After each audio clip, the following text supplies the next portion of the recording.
जीवित परमेश्वर का मंदिर है। यस यस आप जीवित परमेश्वर का मंदिर है। फिर बीमारी, बुखार, सर्दी, खांसी, जुकाम, टाइफाइड, मलेरिया आपके जीवन में काम कैसे कर सकता है मेरे भाई? आमीन उसकी यस जरूरत नहीं है कि वो आपके जीवन में काम करे बिना आपके परमेश्वर के। यस यस अपने आत्मा से, अपने हृदय से, अपने विश्वास की घोषणा कीजिए, मैं बीमार होना मना करता हूँ। हालेलुया। यस यस सिर दर्द होना, पेट दर्द होना, कमजोर होना, मना करती हूँ। असफल होना मना करता हूँ प्रभु यीशु मसीह के नाम में। यस इसलिए यीशु मसीह के नाम में मना करता हूँ क्योंकि वचन कहता है अब तक तुमने पिता से मेरे नाम से कुछ नहीं मांगा, तुम मेरे नाम से मांगो तुम्हारा आनंद पूरा किया जाएगा। आमीन दिया जाएगा। स्वर्गदूत आपके बाजू में है, स्वर्गदूत आपके सामने है, स्वर्गदूत आपके पीछे है। आपका इंतजार करेंगे, आप घोषणा तो करें, उसी समय आपकी परिस्थिति बदल जाएगी। यस यस यस हालेलुया छोटे हैं, बड़े हैं, आपका विश्वास कमजोर है, परमेश्वर का इससे कोई मतलब नहीं। परमेश्वर सिर्फ आपकी घोषणाओं के साथ स्वर्गदूतों के निर्देशों को काम करने के लिए उत्तर देता है। अपने विश्वास के साथ काम कीजिए। आप कभी भी अकेले नहीं है। प्रभु ने हमेशा कहा है हमारे पिता अब्राहम से, और आपको बताता हूँ क्यों पिता अब्राहम से कहा। परमेश्वर ने एक और बात कही पिता अब्राहम से, अब्राहम तुझ में सात जातियां और पृथ्वी के सारे देश आशीष पाएंगे।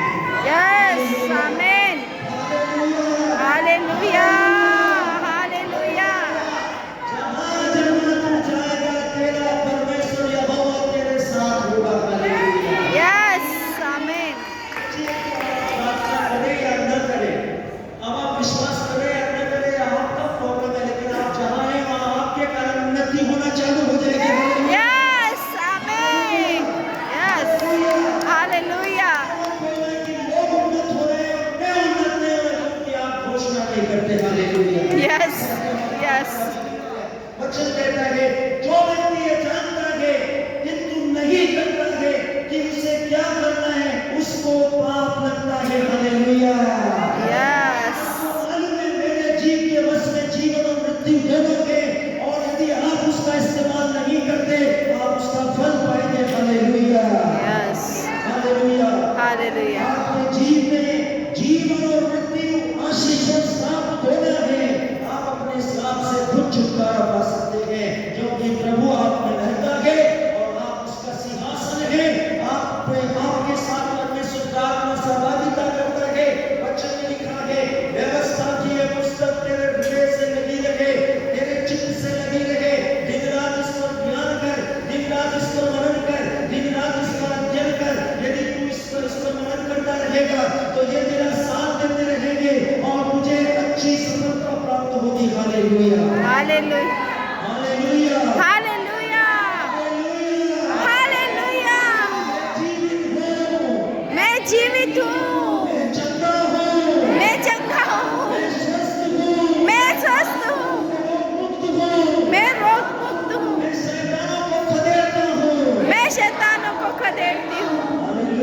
हालेलुया हालेलुया हालेलुया परमेश्वर के वचन पर ध्यान दीजिए। देखिए शब्दों पर ध्यान दीजिए। हम शब्द के युद्ध में हैं, शब्द के युद्ध में हैं, इसलिए आपको ध्यान देना पड़ेगा। शब्द के युद्ध में युद्ध शब्दों से होता है और शैतान आपके पास में आपको समझ में आएगा। यीशु मसीह के पास में वो कोई भीड़ लेकर फौज लेकर नहीं आएगा। वो यीशु मसीह के पास में बियाबान में 40 दिन के उपवास और प्रार्थना के बाद में वचन लेकर आएगा। वचन लेकर आएगा। यदि आप व्यवस्था की ये पुस्तक अपनी आंखों से दूर रखेंगे और बाय चांस कभी कभी उस पर ध्यान देंगे, कभी कभी खोलेंगे, जब आपकी इच्छा होगी तब आप खोलेंगे, आप सोचेंगे कि मैं कहीं से भी खोल लूंगा, जो वचन मुझे दिखेगा वही प्रभु ने दिया है। आप कौन सी शिक्षा पर विश्वास करते हैं? सोचिए।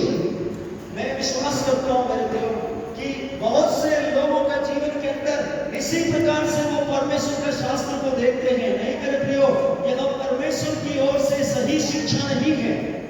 यह परमेश्वर की ओर से सही शिक्षा नहीं है कि आप अपनी मर्जी से परमेश्वर को इस्तेमाल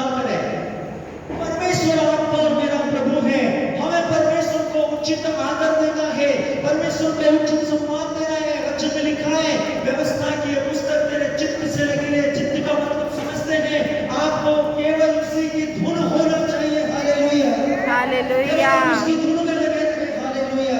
बाइबल इसीलिए परमेश्वर का वचन में नया विधान में पत्रियों में परमेश्वर का वचन कहता है, उठते समय, बैठते समय, लेटते समय, खाते समय, पीते समय, आते समय, जाते समय, जो कुछ करते हो सब कुछ प्रभु यीशु मसीह के नाम में किया करो।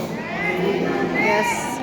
यदि आप परमेश्वर के वचन को अपने जीवन से अलग करते हैं, व्यवस्था की इस पुस्तक पर से ध्यान हटाते हैं, तो आप जहां हैं वहां से गिर जाएंगे। परमेश्वर ने सर्वशक्तिमान प्रभु यीशु मसीह ने अपने प्रिय पुत्र पेत्रुस को यही कहा था, पेत्रुस, यदि तू चाहता है कि तू मेरे समान पानी की सतह पर चले, तो तेरा दृष्टिकोण और तेरा विश्वास सही जगहों पर केंद्रित होना चाहिए। संपूर्ण विश्वास के बल पर ही तू पानी की सतह पर चल सकता है।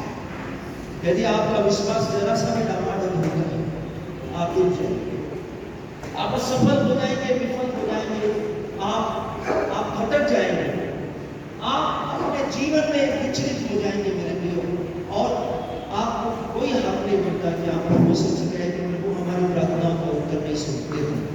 देखिए परमेश्वर का वचन क्या कहता है, जब ऐसी स्थिति होती है, माना आप अपने दुख से, अपने कलेश से, अपने सताव से, अपने तनाव से, अपने दबाव से इतने ज्यादा थके मांदे और बोझ से दबे हुए कि उसकी कोई हद नहीं है, वह इंतहा से बढ़कर हो गया है, लेकिन प्रभु यीशु मसीह की सलीब की यात्रा के ओर एक बार दृष्टि कर लेना।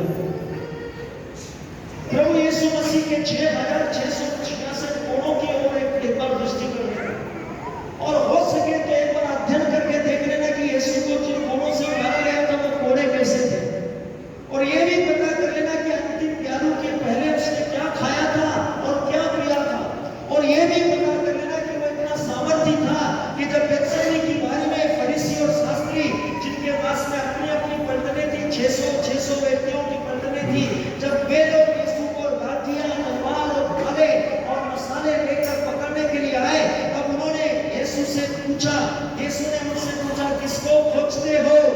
तब यीशु का उत्तर क्या था? नाज़रेत के यीशु को।